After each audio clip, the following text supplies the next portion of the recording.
একটু মাঝে মাঝে চক্ষু বন্ধ কইরা একটু চিন্তা কইরা দেখো, মরণ তো একদিন লাগবে। কারণ আজ পর্যন্ত দুনিয়ার ইতিহাস পইরা দেখো, যত বড় মেয়া বলো, যত বড় লোক বলো, যত বৈজ্ঞানিক দার্শনিক বলো, কেউ কিন্তু মৌতের হাত থেকে কেউ রেহাই পায় নাই, কোনদিন পাবে না।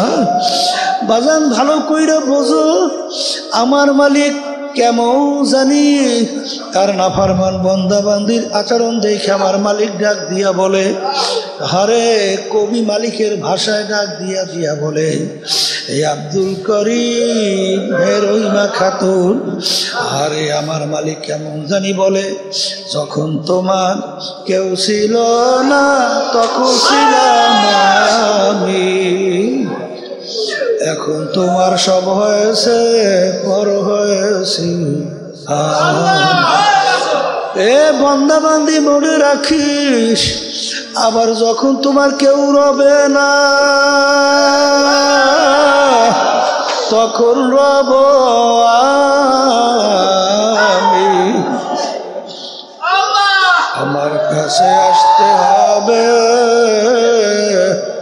যতই ভাবো তুমি। কিন্তু এ বান্দা বান্দি মনে রাখিস, তোদেরকে আমি দুনিয়ার ভিতরে পাঠাইছি পরীক্ষার হলে পরীক্ষা দেওয়ার জন্যে, পরীক্ষার হলের ভিতরে পরীক্ষা দেওয়ার জন্যে স্বাধীনতা দরকার আছে না নাই? বাজান পরীক্ষার হলে ছাত্রছাত্রী পরীক্ষা দেয়, বাজান 3 ঘন্টার জন্য সময় দেওয়া হয়, বাজান পেপারও দেওয়া হয়, প্রশ্নও দেওয়া হয়। আরে কেউ যদি নিরিবিলি সময় পাইয়া যদি পরীক্ষা প্রশ্নের উত্তর ঠিক মতো না দেয়, যদি গল্প কাহিনী লেখা সময় নষ্ট করে, এক পর্যায়ে ফলাফল যখন বের হবে দেখবে ছাত্রছাত্রী ফেল করছে, এখন লজ্জায় মানুষের সামনে মুখ দেখাতে পারে না, ঘরের দরজা বন্ধ কইরা কাঁদে, কেন সময়টাকে নষ্ট করে ফেললাম। বাজান আপনাদের কাছে আমি একটা প্রশ্ন রাখলাম, আপনারা উত্তর দিয়ে। কি প্রশ্ন? আপনার বাড়ির পাশে হিন্দু হরিচরণ, নাম কি? হরিচরণও দাড়ি কামায়, তুমিও দাড়ি কামাও। হরিচরণ সুন্নাত তরিকায় চলে না, তুমিও সুন্নাত তরিকায় চলো না। হরিচরণ হিন্দুর বিবি পর্দা নাই, তোমারও বিবি পর্দা নাই। হরিচরণ হিন্দু পর্দা করে না, তুমিও পর্দা করো না। হরিচরণ কোনটা হারাম কোনটা হালাল এইটা তমিজ পার্থক্য কইরা খায় না, চলে না, তুমিও পার্থক্য কইরা খাও না, চলো না। এক কথায় হরিচরণ মিথ্যাবাজি করে, জুলুমবাজি করে, চাঁদাবাজি করে, গুণ খুম অনেক কিছু যার দরকার তাই করে, হুবাহু ওই কাজটা তুমিও করো। এখন তোমার কাছে বিচার রাখলাম, হরিচরণ যখন নাকি তোমার বাড়ির পাশের মসজিদের মধ্যে মুয়াজ্জিন আল্লাহর পক্ষ থেকে যখন তোমাকে দাওয়াত দেয়, আসসালাতু খায়রুম মিনান নাওম, ঘুম হইতে নামাজ ভালো। আমিও আমার মালিক বলেন যে আল্লাহু আকবার, আমি তাকাইয়া তাকাইয়া দেখি হরিচরণও নাকটাই না ঘুমায়, তুমিও নাকটাই না ঘুমাও। তুমিও মসজিদে যাও নাই, আমার হুকুম পালন করো নাই। জহুরে তোকে ডাকছি পাই নাই, আসরে ডাকছি তোকে আমি পাই নাই, মাগরিবের সময় ডাকছি তোকে আমি পাই নাই, হারে এশায় ডাকছি পাই নাই, রমজানের রোজা রাখার জন্য বলছি তুই রমজানের রোজা রাখো নাই। পর্দা আমার হুকুম ফরজ, তোদেরকে পর্দা করার জন্য বলছি, তোরা পর্দা করো নাই। হারাম হালাল তমিজ পার্থক্য করে ইমতিয়াজ কইরা খাওয়া চলার জন্য বলছি, তুই সেইটা করো নাই, মানো নাই। এক কথায় মিথ্যা বলতে মানা করলাম, তুই মিথ্যা বলো, জুলুম করতে নিষেধ করছি, জুলুম করো। পরের মাল ঠগাইয়া ক্ষমতা পাইয়া নিজের সম্পদ বাড়াইতে চিন্তাও করো না। এখন আমার দাদাজান বলেন, ভাই এখন তুমি বিচার করো।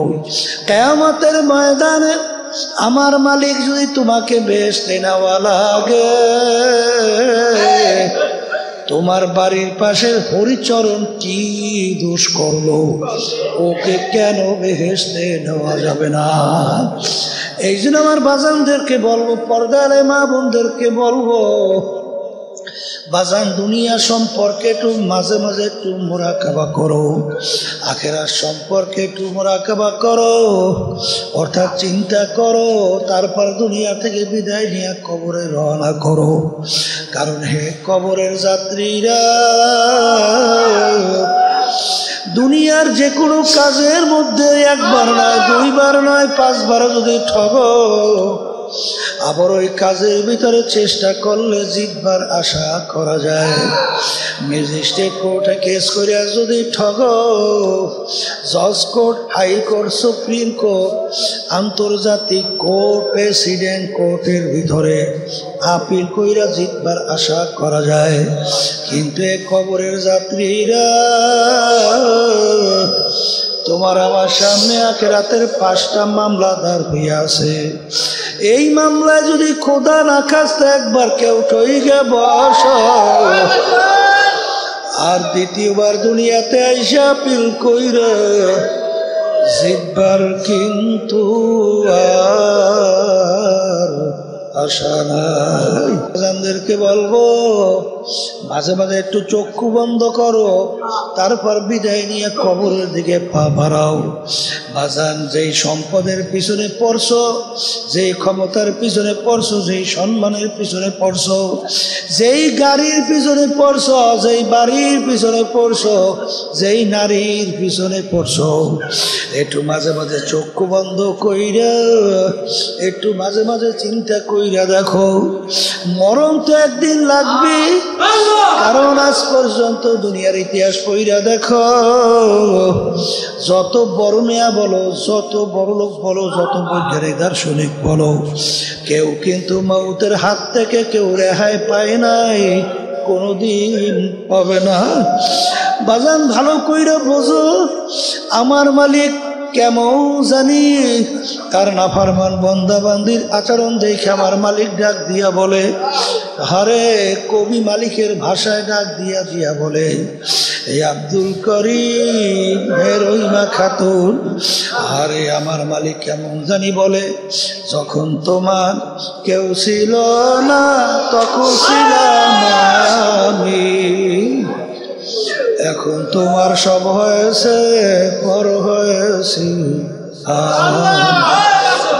এ বান্দা বান্দি মনে রাখিস, আবার যখন তোমার কেউ রবে না,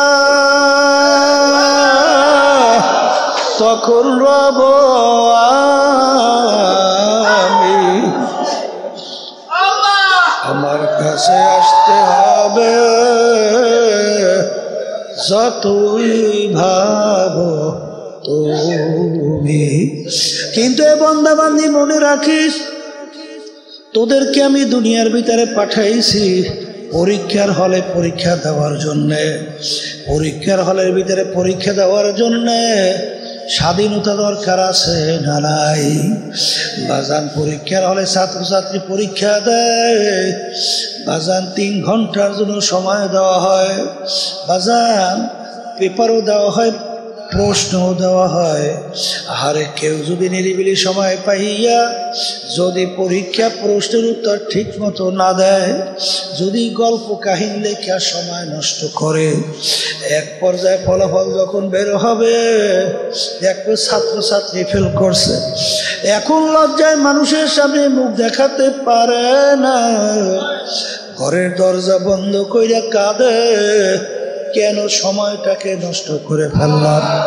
ঠিক বাজান রে, তোমাকে আমাকে মালিক পাঠাইছে, শব্দ করে, দুনিয়াতে আমার মালিক পাঠাইছেন পরীক্ষার হলে পরীক্ষা দেওয়ার জন্য। পরীক্ষার হলে পরীক্ষা নেওয়ার জন্য আমার মালিক বলে, আমি তোমাদেরকে স্বাধীনতা দান করলাম, কারণ স্বাধীনতা না থাকলে পরীক্ষা দেওয়া যায় না। পরীক্ষার হলে স্বাধীনতা দিয়া তোমাদেরকে আমি দুইটা রাস্তা দেখাইলাম, হাদাইনাহুম নাজদাইন, একটা জান্নাতের রাস্তা আর একটা জাহান্নামের রাস্তা। দুনিয়ার স্বাধীনতার ভিতরে তুমি যেই রাস্তায় চলতে চাবা তোমাকে সেই রাস্তায় চলার শক্তি আমি দান করব। আর যদি বেহেশতের রাস্তায় চলতে চাও সেই রাস্তায় চলার তৌফিক আমি তোমাকে দান করব। আর কেউ যদি স্বাধীনতা পাইয়া জাহান্নামের রাস্তায় চলতে চাও আমি স্বাধীনতায় বাধা তোমাকে দেব না, ওই রাস্তায় চলার শক্তি আমি দান করব। এ আল্লাহর বান্দারা ফিরআউন মাওলার সঙ্গে চ্যালেঞ্জ করলো, খোদাই পর্যন্ত দাবি করলো, বনে ইসরাইলের ছেলে সন্তানগুলো ধৈরা ধৈরা জবাই করলো। এত শক্তিধর তাকে বলার দ্বিতীয় কোনো শক্তি নাই। ফিরআউনের কথা নীল দরিয়ার পানি ভাটা জোয়ার হয়। ফিরআউনের বাড়ির দরজা এমন একটা গাছ ছিল যে কোনো রোগের নিয়াত কইরা খাওয়ার সঙ্গে সঙ্গে রোগ ভালো হয়ে যাইত। আমার মালিক ফিরআউনকে দুনিয়ার ভিতরে এমন আরামে রাখলো, ইতিহাসের ভিতরে দেখা যায় 750 বছরের মধ্যে ওর একদিন সর্দি জ্বর হয় নাই, এত আরামে রাখলো আমার মালিক। কিন্তু যখন ওর স্বাধীনতার হায়াতের বেড়া পার হইয়া গেল আমার মালিক ওকে নীল দরিয়ার ভিতরে ফালাইয়া চুবাইয়া চুবাইয়া তারপর মারছিল। সাদ্দাত মাওলার সঙ্গে চ্যালেঞ্জ করলো, দুনিয়ায় ওর বেহেশত তৈরি করলো, মাওলার সঙ্গে চ্যালেঞ্জ করলো। আমার মালিকের সঙ্গে টিটকারি, মালিকের বেহেশতে যাবে না। বেহেশত কমপ্লিট দেখার জন্য দলে বলে যখন গেল দেখে বেহেশতের দরজায় বাজান বুড়া দাঁড়াইয়া অপেক্ষা করতেন।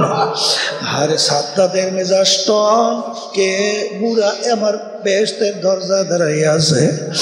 আহারে বুড়া ডাক দিয়া বলে, ও সাদ্দাত আমি আজরাইল আছি তোর জান কবজ করার জন্য। আজরাইলের কথা শুই না শরীরের ভিতরে থর থর করে কম্পন শুরু হয়ে গেল। ভাই আজরাইল বড় শখ করে বেহেশত তৈরি করছে, একটা নজর দেখার সুযোগ দাও। কথার কথা সালাম বলো, ওরে খবিস, আরে আমার মালিকের সমস্ত নেয়ামত ভোগ কইরা স্বাধীনতা পাইয়া ধরাকে সরা জ্ঞান মনে করলি না। আমার মালিকের দেওয়া নেয়ামত চক্ষু দিয়া দেখছো, যাদের চক্ষু নাই তারা বোঝে চোখের কত মূল্য।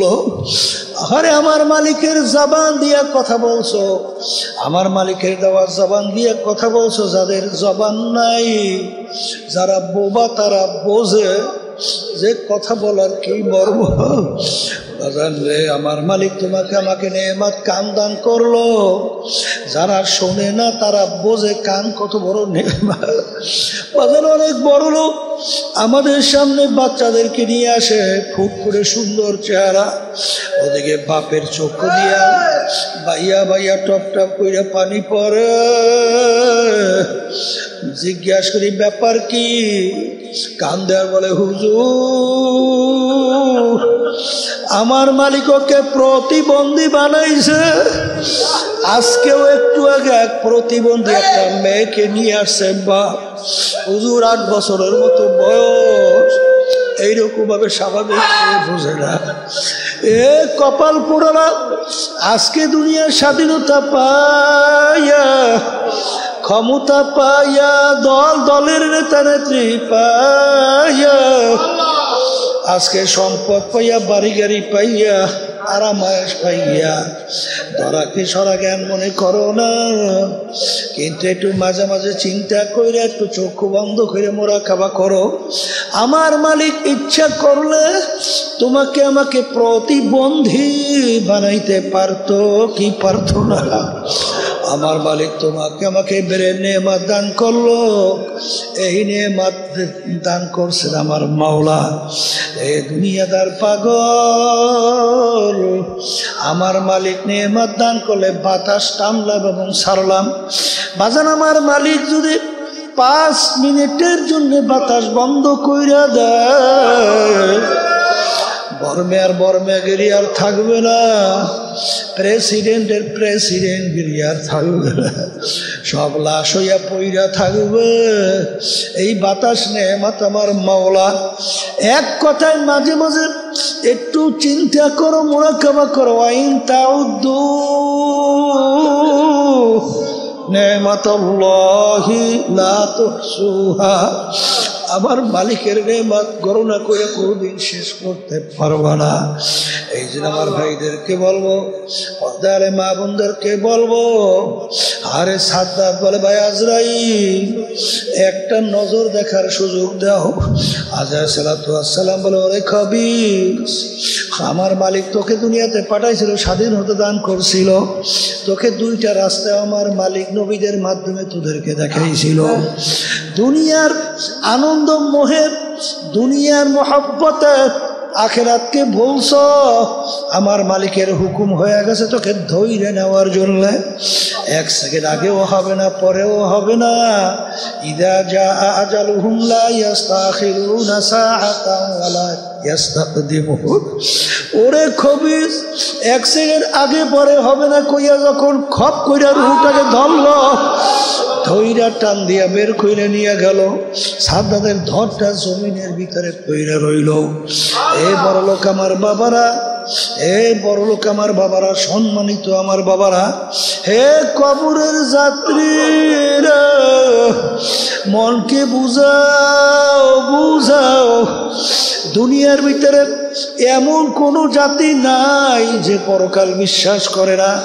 হিন্দুরাও করে, খ্রিস্টানরাও করে, অন্যান্য বিজাতিরাও করে, আমরা মুসলমানরাও করি। কিন্তু আজ পর্যন্ত মুসলমান জাতি ছাড়া চ্যালেঞ্জের মাধ্যমে বুক ফুলাইয়া গলা টান করে কেউ দুনিয়ায় বাঁচতে পারে নাই। এ মুসলমান আমার বাবারা, আজকে মুসলমানের ঘরে জন্মগ্রহণ কইরা কিয়ামতের ময়দানে খোদা না খাস্তা যদি জাহান্নামের শিকল হাতে পায় লাগে, এর চেয়ে কপাল পোড়ার সারে জাহানে হইতে পারে না। এই জন্য বাজান আমার আব্বাজান রহমাতুল্লাহ আলাইহি প্রায় বলতেন, যেই মামলার তদবির নাই সেই মামলারও কিন্তু খালাস নাই। আসলে তোমার আমার ইমান দুর্বল, এই জন্য গুনার পর গুনাহ করতেছে, এটা চিন্তাও আসে না, চোখেও পানি আসে না, বাপের জন্য চেষ্টাও নাই। ওদিকে আল্লাহর ওলির ইতিহাস পইরা দেখো বাজার, একটা গুনাহ হয়ে যাওয়ার পরে পাগলের মতো অস্থির হইয়া কাঁদলে, আর মালিকের দরবারে হাত উড়াইয়া মালিকের দরবারে মাপ চায় আর কান্দে। আদম আলাইহিস সালাতু ওয়াস সালাম, আমার মালিক হুকুম করলো গন্ধম খাইও না, গন্ধম খাইছে। দুনিয়ার ভিতরে আসলো বাজান, আল্লাহ এমন লজ্জা, দুই চোখের পানি বাইয়া বাইয়া টপ টপ কইরা পড়ে। বাজান ইতিহাসে দেখা যায় আকাশের দিকে মুখ কইরা লজ্জায় তাকাইতো না। আরে এক শ্রেণী আমার বাবারা, পর্দালে মা বোনেরা, বাজার গুনার পর গুনাহ কইরা যাইতেছে, একটু চিন্তাও হয় না, একটু ভোরাও বাঁকা হয় না। আমার মালিক বলেন, এক শ্রেণী আমার বান্দা বান্দি দুনিয়ার ভিতরে এরকম আছে, তাকশাইরু মিনহু জুলুদুল্লাযীনা ইয়াখশাউনা রাব্বাহুম সুম্মা তালিনু জুলুদুহুম ওয়া কুলুবুহুম ইলা যিকরিল্লাহ। এক শ্রেণী আমার বন্দাবাদী দুনিয়ার ভিতরে এরকম আছে, যখন তাদের কাছে আমার আযাব গজবের আলোচনা করা হয়, আল্লাহ আমার গজব আযাব গজবের কথা স্মরণ পড়ে আমার জাহান্নামের ভয়, তাদের শরীরের চামড়াগুলা থর থর করে কাঁপে ওঠে, তাদের কলবটা বিচলিত হইয়া যায়। কই গুনার পর গুনা তো কইরা যাইতেছি, কই তোমার মতো একটু চামড়াও মাওলার ভয়, আযাব গজবের ভয় কাঁপলো না। এখন পর্যন্ত কামেল মোমেন হইতে পারো নাই। এই জন্য আমার বাজানদেরকে বলবো, ইয়াকিন বাজান তিনটা দরজা, একটা হলো ইলমুল ইয়াকিন, আর একটা হলো আইনুল ইয়াকিন, আর একটা হলো হকুল ইয়াকিন। এই যে তরিকার সবক শোনেন, এই যে তরিকার 5টা ঔষধ বাজার, সকাল সন্ধ্যা আল্লাহর জিকির করা। 2 নম্বর ঔষধ আল্লাহর ওলিদের কিতাব পড়া।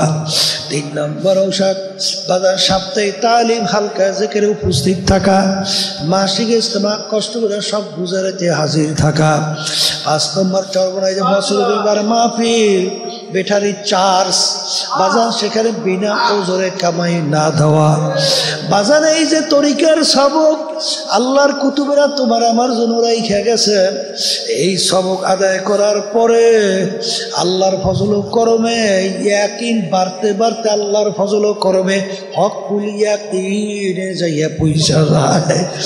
বাজারে এই রাস্তায় না চললে বোঝানো যাবে না।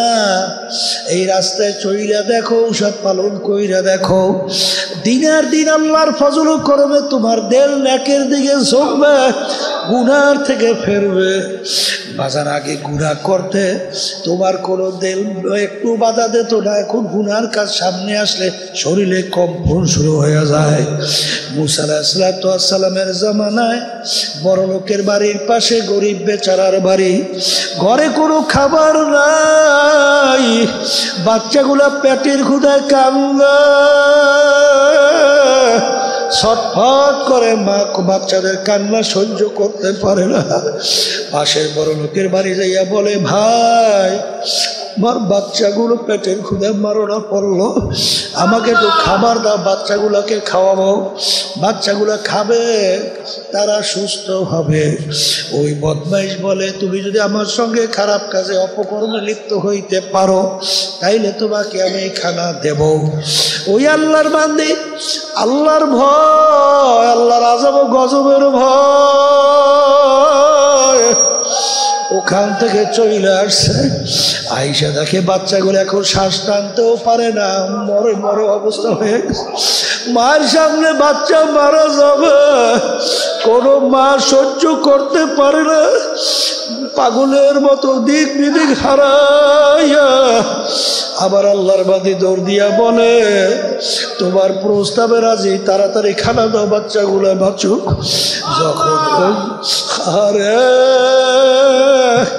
যখন অগ্রসর হইতেছে আল্লাহর বান্দির শরীরের মধ্যে থরথর করে কম্পন শুরু হয়ে গেল। ডাক দিয়া বলে, ধনী বেচারা, ব্যাপার কি, আপনার শরীরের কম্পন কেন শুরু হইল?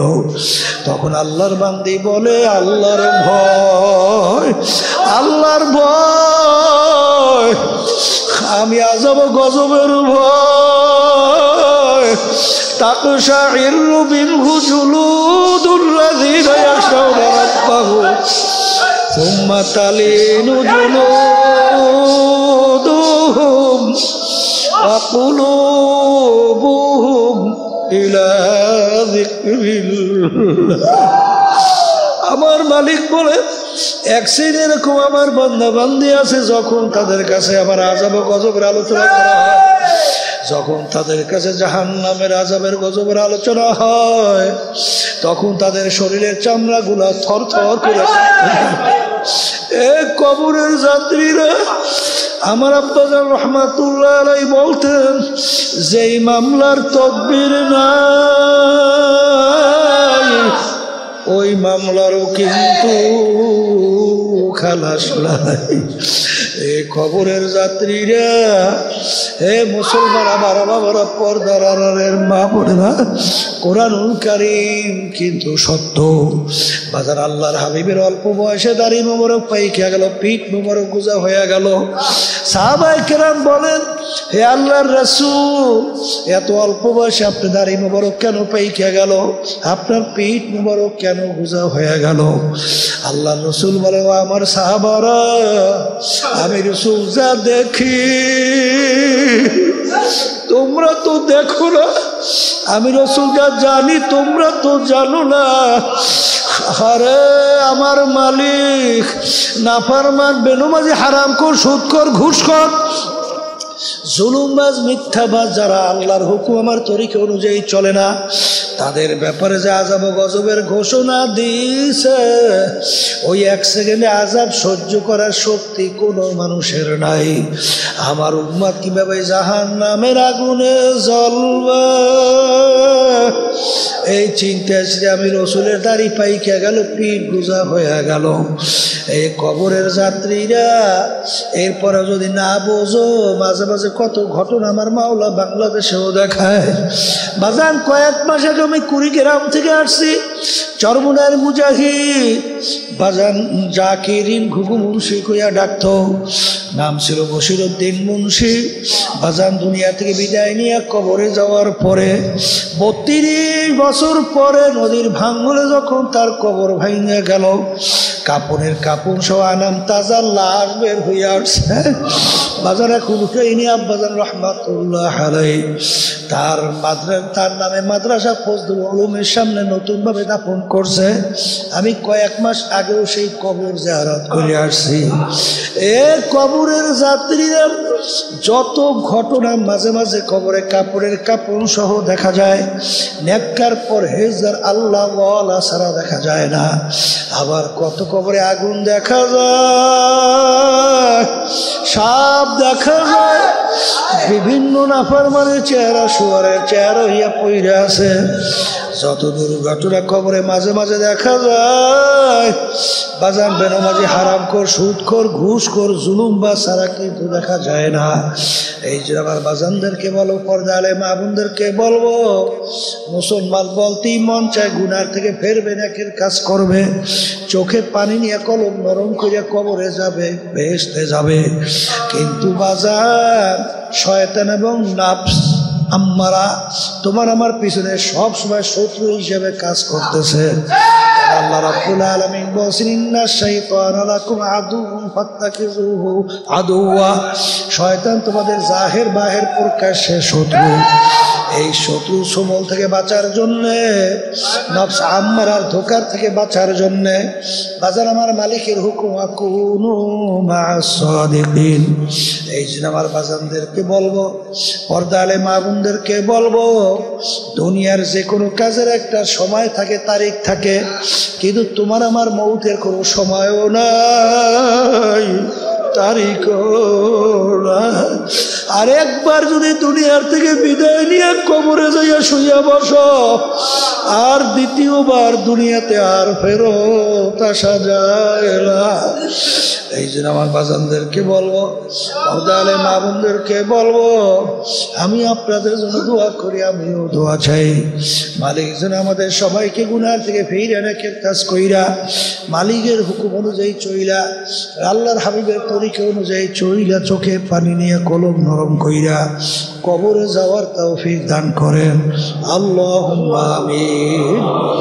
এই ঘরের মেয়ে লোকের হাত উঠাও, গুনার কথা মনে করো, দুই চোখের পানি ফেলাও, মালিকের দরবারে কান্দ,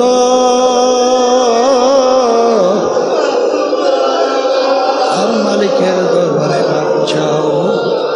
যদি কান্না না আসে জোরে বল, একদিনে ঘরের দরজা দিয়া নতুন বউ হইয়াছিল, কত মেয়ে লোকে শরবত খাওয়াইলো, কত মেয়ে লোকে বাতাস করলো।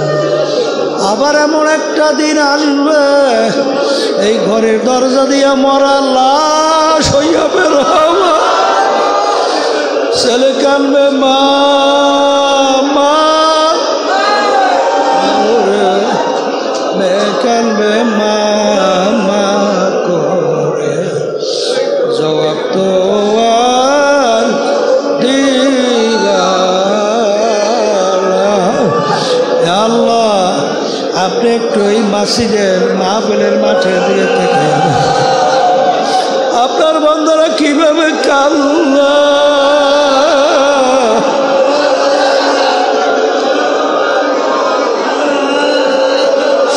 মালিক আমাদের ছেলেও মরে নাই, মেয়েও মরে নাই, করে বসছি রে, মাফ করে দেন গো মাওলা। আল্লাহ যাদের ছেলে মাহফিল হইল, যারা মাহফিলের জন্য চেষ্টা কাটিয়ে সাহায্য করলো, আমরা যারা মাহফিলে উপস্থিত হয়ে গেলাম, সবার উপরে খাস মেহেরবানি নাযিল করেন আল্লাহ। হে আল্লাহ, আমাদের আম্মা আব্বা দাদা দাদু নানা নানা ওই অন্ধকার কবরে যারা শুয়ে রয়েছে সবার কবরকে বেহেশতের বাগান বানায়া দাও আল্লাহ।